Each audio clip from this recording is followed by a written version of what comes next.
Good morning, learners of success and happiness.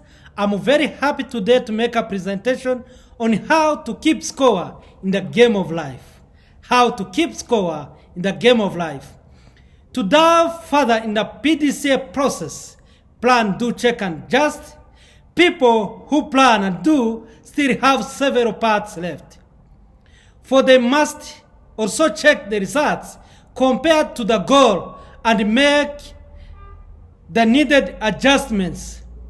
This is how one moves the actual results closer to the predicted ones. For instance, airplane lands at their destination with impressive accuracy, and yet they are off course for over 90% of the journey. The pilots accomplish this by applying the PDCA process. Setting the destination is a plan. Flying the plane is do. Checking the plane progress towards the destination, and finally making the necessary adjustments to arrive at the planned location at the airport. This is the secret of the PDCA process, namely adjusting failures into success. Why not use the pilot's process in one's life? After all, how can a person make adjustments to arrive at his destination if he is not willing to check this progress? For most people, the check step is the most difficult because it forces them to confront reality and see how far off track they are.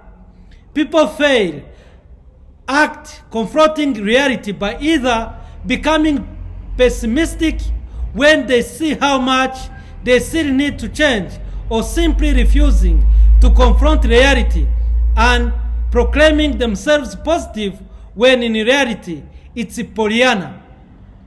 Ronald Reagan once said, "Trust but verify." And this is what people must do in the PDCA process while verifying the results. Naturally, if progress is leading to the planned results, then adjustments must be made. This is why it's absurd not to check the results for fear of looking like a loser when they become loser by not checking the results. Plans fail, but this doesn't mean the planner is a failure unless he's not willing to make adjustments. For just as a plane cannot expect to reach its destination without applying the PDCA process, people cannot expect to achieve their purpose without it either. The check step is like the scoreboard at sporting events because it helps the team determine whether they are checking the goal or of winning.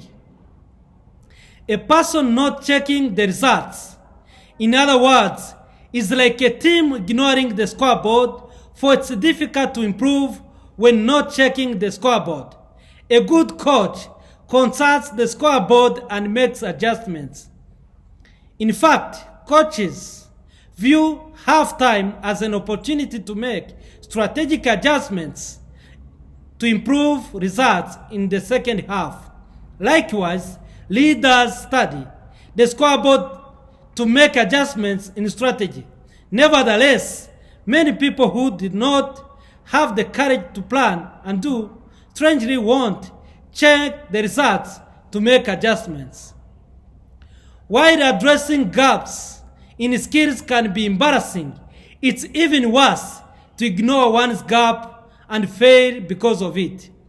Most people absolutely prefer to hide from negative data indicating a lack of skills rather than confronting the data in order to grow. Not confronting data, however, doesn't change it but only ensures that person doesn't change. After all, an ostrich who sees a lion and responds by sticking her head in the sand may not see the lion anymore, but it doesn't change the lion's dinner plans. Achievers must check results, identifying the gaps between the current reality and the future goals, make adjustments, and then run the PDCA process again. No matter how many times they must repeat the PDCA process, they must do so until they achieve the results desired, mastering the skills and fulfilling their purpose. The winner's mentality when running in endless PDCA is to find a defeat in every victory, to maintain humble, to improve, and a victory in every defeat, to maintain hopeful while losing. In this way, regardless of whether one is winning or losing in the moment, he is both humble and hopeful for the future. This mentality, humble and hopeful, whether winning or losing, is what separates long-term winners from others who rise only to fall. Since no one has ever achieved perfect performance, the key to PDCA process is to identify where one can improve and then do so. Winners look for area to improve because they refuse to stay down, and that is why they wind up on top.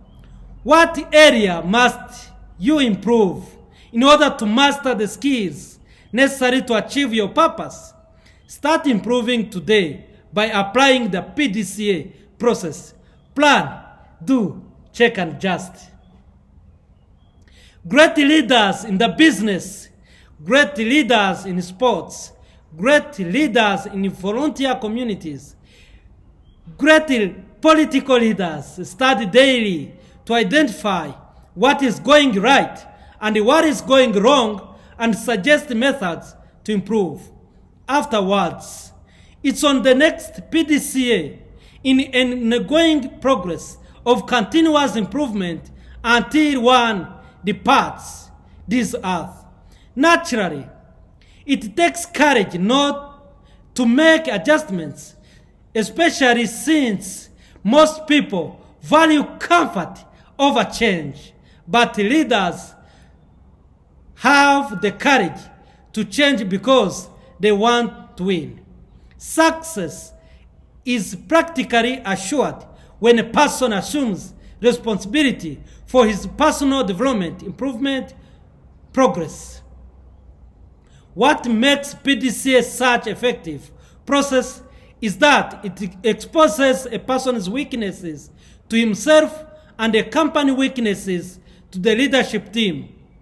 This forces one to either change to improve or quit to escape the data. Invariably, leaders sacrifice their egos to protect excellence, when the rest sacrifice excellence to protect egos.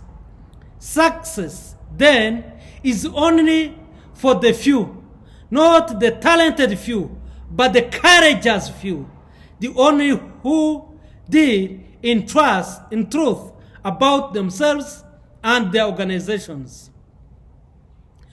Why do some people go through the motions and avoid the PDCA process? Despite having so much potential, most people have meager results.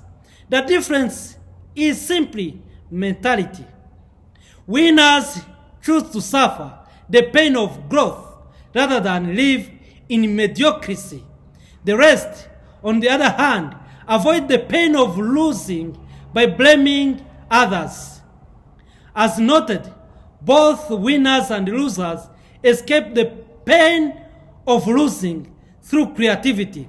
The first, winners, group via creativity to change themselves, and the others, losers, through the creativity to excuse themselves.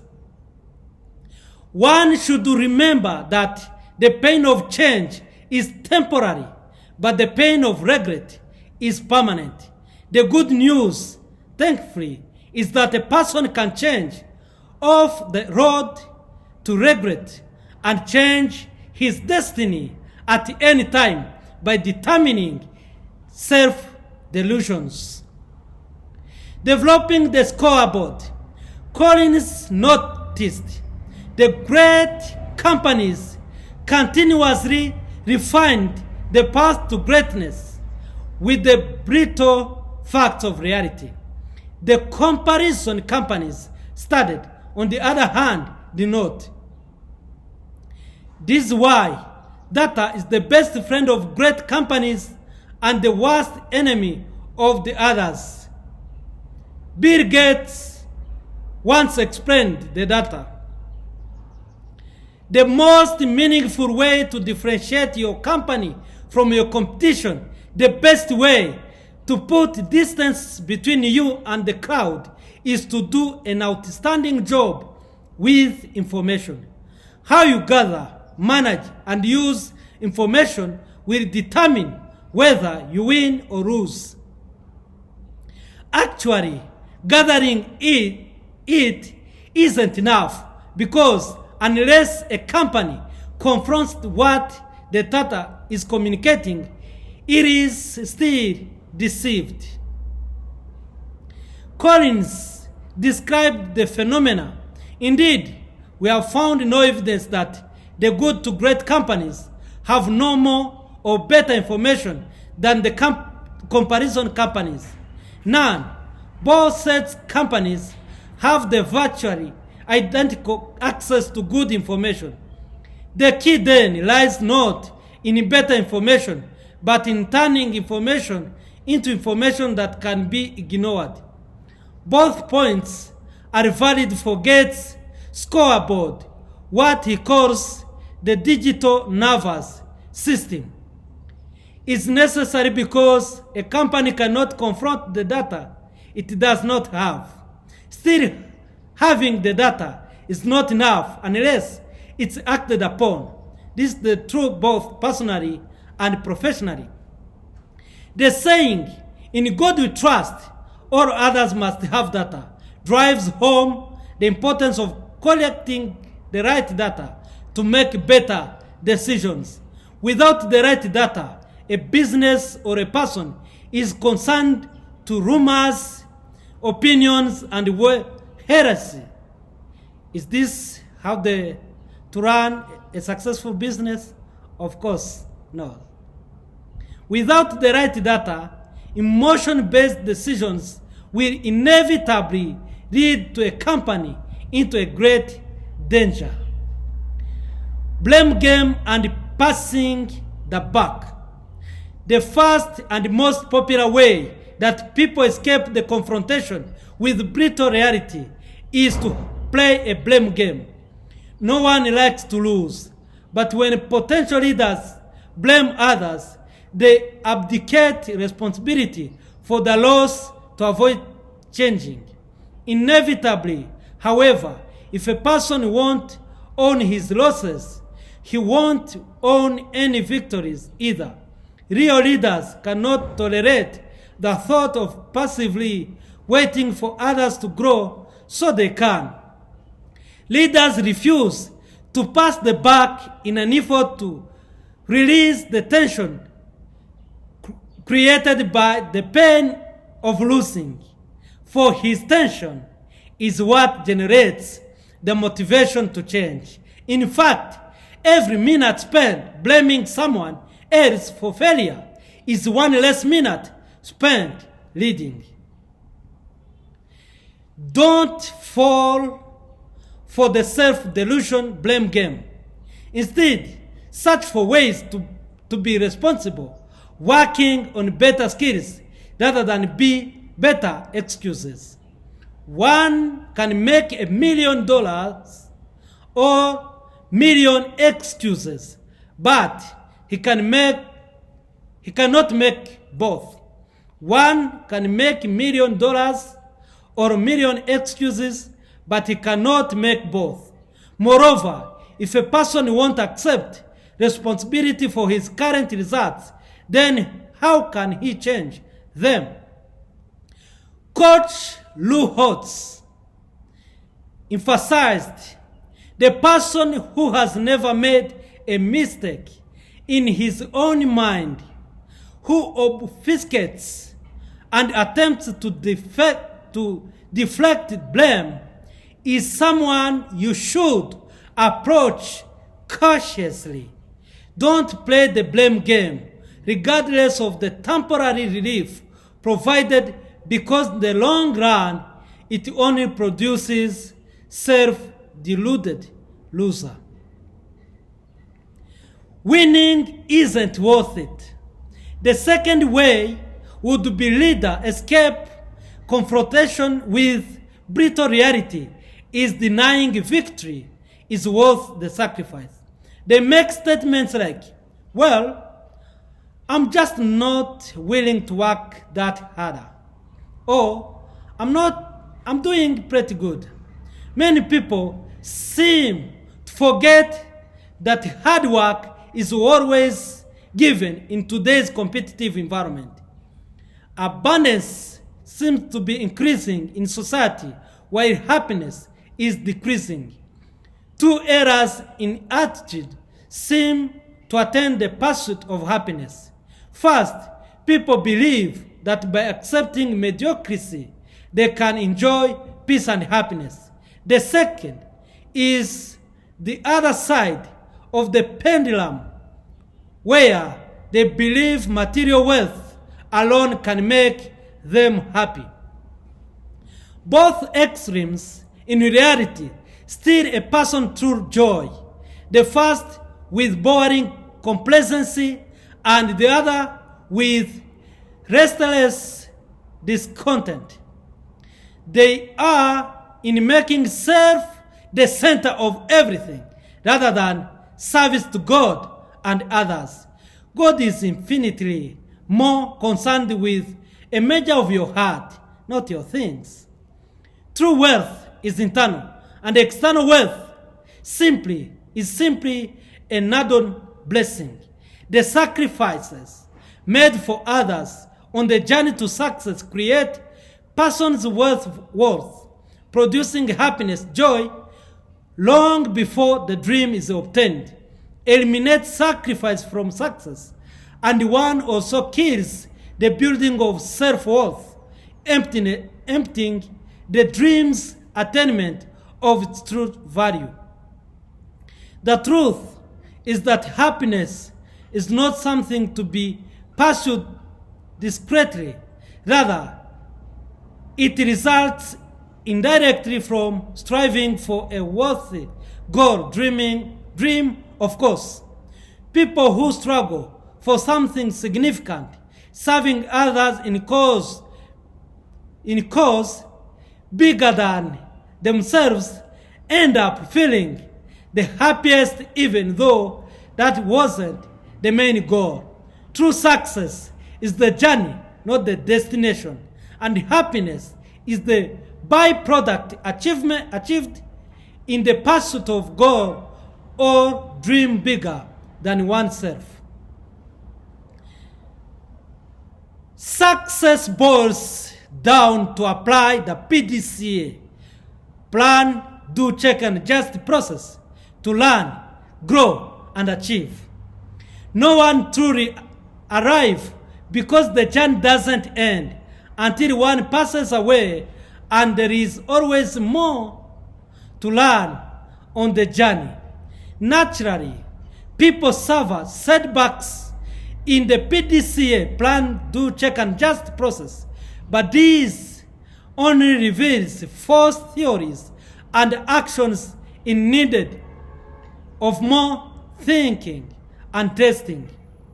People disciplined enough to apply PDCA, plan, do, check, and adjust process to each area of their lives will improve rapidly, leaving friends and family puzzled about how they changed so profoundly.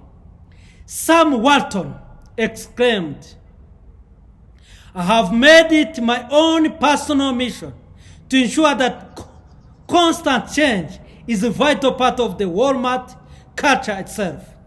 A forced change, sometimes for change's sake alone, at every turn in our company's development. In fact, I think one of the greatest strengths of Walmart's ingredient culture is its ability to drop everything and turn on dime. One final note: be patient with the PDCA plan, do, check, and adjust process. For most people, overestimate what can change in 1 year and underestimate what can change in 10 years. Rome wasn't built in a day, as well as oak trees don't mature overnight. The same success will take time. Nevertheless, the PDCA plan, do, check, and adjust process is a hungry person's best friend to change and achieve over time.